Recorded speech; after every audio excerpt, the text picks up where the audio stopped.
지금은 젊은 세대가 생각하는 게 어떠한데 가치관을 두고 있는지 그게 아무리도 알 수가 없어요. 딸하고 좀 대화를 해보려고 해도 나보고 그래요. 젊은 사람들을 설득하려고 하지 말고 이해를 하려고 해라. 이렇게 얘기를 하더라고요. 그래서 사회된 가치관, 직장 이런 데 대한 개념이 우리 때하고는 좀 틀리다 싶은 생각이 들어요.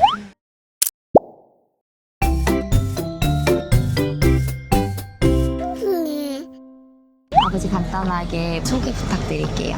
예, 난 47년생이고 지금 78세예요. 사는 곳은 천호동에 살고 고향은 충청북도 충주고 서울은 언제 오셨어요? 대학교 때 왔어요. 고등학교까지 충주에서 다니고 네, 대학교를 고려대학교로 왔어요. 고려대학교 졸업하셨구나. 전공은 어떤 거 하셨어요? 농업 중에 임업, 그래서 전공 살리셔서 나중에 임학과. 하셨어요? 전공은 못 살리고 그냥 네. 건설회사 들어가서 네, 왜냐면 이제 농대 산림학과에서 네. 측량 같은 걸 배우거든요. 네네. 그래서 우리가 이제 ROTC 7기인데 그때도 ROTC 중에 선발해서 해병대 가는 게 있었어요. 네, 그래 해병대로 가서 공병을 받아가지고 네. 백령도 들어가서 공사하다가 나왔어요. 적성이 맞으셨어요? 예, 괜찮아요. 공병 이제 출신이기 때문에 네. 그래서 나와서 바로 현대건설에 입사하고 그랬어요. 그러면 쭉 현대건설에 계셨어요? 처음에는 한국쇠링이라고 제약회사 다니다가 네. 경력 사원 모집할 때 현대건설 들어가서 있었어요. 이직하셨군요. 예. 이직은 만족스러우셨나요? 다니다가 네. 또 너무 늦어지면 사업을 못 할 것 같아서 사업한다고 중간에 나왔죠. 그리고 사업을 하셨어요? 예, 건설업을 했는데 네. 하다가 이제 또 실패해서 고통을 좀 겪다가 요 근래는 이제 큰 자금주들하고 어떻게 만나게 돼서 지금 이제 아파트 시행 같은 걸 하려고 그러고 있어요. 지금 아직 일을 열심히 하고 계시네요. 네, 네, 새로운 네. 일 도전하고 계시고. 가장 즐거웠던 때는 혹시 돌이켜보면 언제가 제일 즐거우셨어요? 가장 좋을 때는 나는 저기 현대건설에서 중동 가서 근무할 때라고 생각이 돼요. 어떤 면이 제일 즐거우셨어요? 예, 일이 굉장히 많았고 네. 그 열대 지방이지만 일을 열심히 할 수 있었고 네. 또 성취도도 좋았고 그래서 그때가 가장 그 기분이 좋고 보람되지 않았나 싶어요. 힘들진 않으셨어요? 힘도 들었죠. 네. 그래도 그런 것이 있어서 나라도 발전됐다고 생각이 듭니다. 요즘에는 어떤 게 제일 좋으세요? 지금 그 아파트 시행 준비를 하고 있기 때문에 별도로 뭐 어떤 즐거움 이런 게 아니고 긴장한 상태로 살고 있어요. 가족 모두 평안하게 잘 지내고 예, 계시고요. 예, 종교를 기독교를 갖고 있어서 종교 생활 열심히 하고 네. 평안하게 살고 있습니다. 요즘 청년들이 좀 힘들어 하잖아요. 네. 그 청년들에게 혹시 해주시고 싶은 인생 선배로서의 조언 있으실까요? 한 가지 걱정은 우리 경우 같으면은 정말 그 당시 월남이다 또 중동이다 어려운 일 마다 않고 전부 가서 했고 그 바람에 나라가 이렇게 될 수가 있었는데 지금은 젊은 세대가 생각하는 게 어떠한데 가치관을 두고 있는지 그게 아무리도 알 수가 없어요.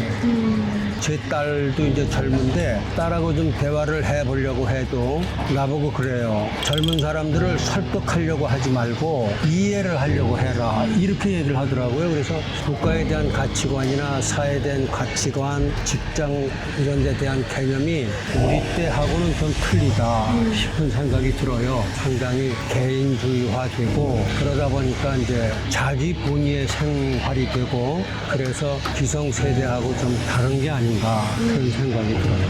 앞으로 미래를 타개하기 위해서는 청년들이 어떤 면이 조금 있어야 된다고 생각하세요? 모든 면에서 좀 적극적이어야 되지 않겠나.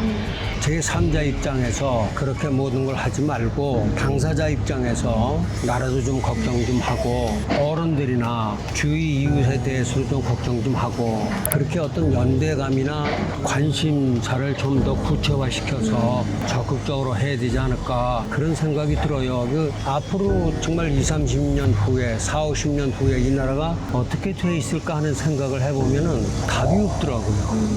답을 낼 수가 없겠어.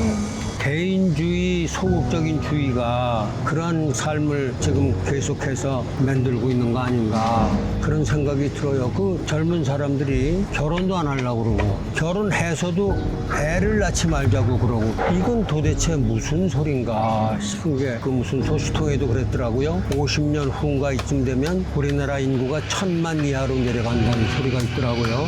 지금 상태 같으면 분명히 그렇게 될 겁니다. 이렇게 책임이 어떤 그 자기 자각이 없어요. 자기가 세상에 태어나고 그랬으면 자기가 왜 태어나서 세상을 어떻게 해야 하는가를 알아야 될 거 아니에요. 그러면 그거에 대한 책임도 있어요. 하나만이라도 만들어서 낳아야죠. 또 결혼해서 둘은 낳아야 본전이 될 거 아니에요. 아, 그러면 1인당 한 명씩은 그럼요. 무조건 낳아야 그래야- 된다라는 그래야 말씀이시군요. 본전이지. 네. 그렇지 않으면 줄어요. 결혼해서 하나만 낳잖아? 그럼 줄지. 네. 그래서 그런 어떤 책임감, 연대감, 좀 이런 게 있으면 제발 좋겠어요. 요즘에 이제 초고령화 시대라고 하잖아요. 사회적으로 뭐 예. 정책도 있고 지원도 있는데 예, 예. 이런 부분에 대해서는 어떻게 생각하세요? 지금 점점 고령화가 돼 가는데 네. 그래서 일자리들이 고령화로 굉장히 넘어왔어요. 보니까 고령자들도 전부 다 일을 하고 30만 원씩 밖에 못 받아도 나가서 쓰레기라도 줍고 하고 그래서 고령화 쪽으로 쏠려 있는데 그런 것도 국가 그 균형 발전에 어떤 문제는 확실히 있어요. 또 고령이 많을수록 젊은 사람들의 부담이 그만큼 늘어날 거 아니에요. 나이 먹은 부모나 가족들은 또 연명을 시켜줘야 되니까 갈수록 이 고령이 많아져서 그거에 대한 책임이 자꾸 무거워지는데 그것도 아까 얘기한 출생률하고 관계가 있어요.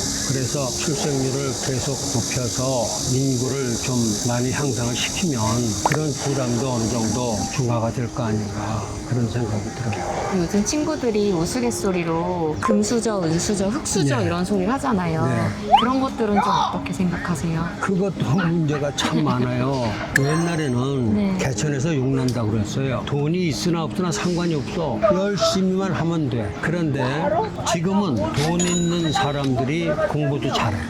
그럴 수밖에 없는 게 초등학교 때부터 그냥 돈 싸들고 애들 교육시키는 거예요.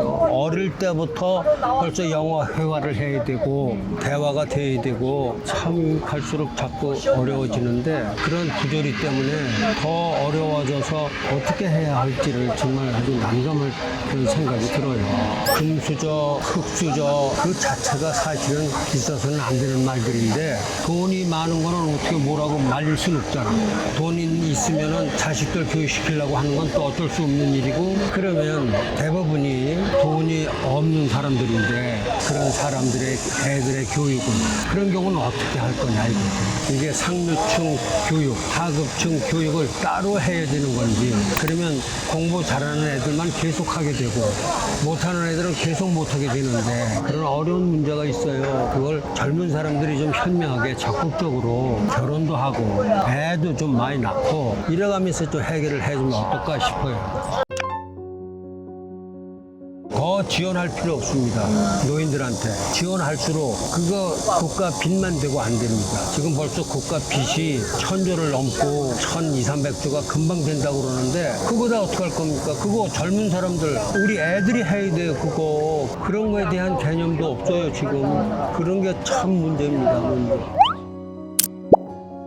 소감이나 간단하게 한 말씀 남겨주시겠어요? 제발 우리 젊은 사람들이 네. 나라 먼저 좀 생각 좀 해주시고 어떻게 해야 이 나라를 계속 유지 발전시킬 것인가 그것 좀 아주 심각하게 고민 좀 해주시고 적극적으로 책임 있게 사회와 나라를 위해서 일을 좀 해줬으면 좋겠어요. 감사합니다. 네, 네. 둘, 셋, 신심이 신심이 TV 화이팅! 화이팅!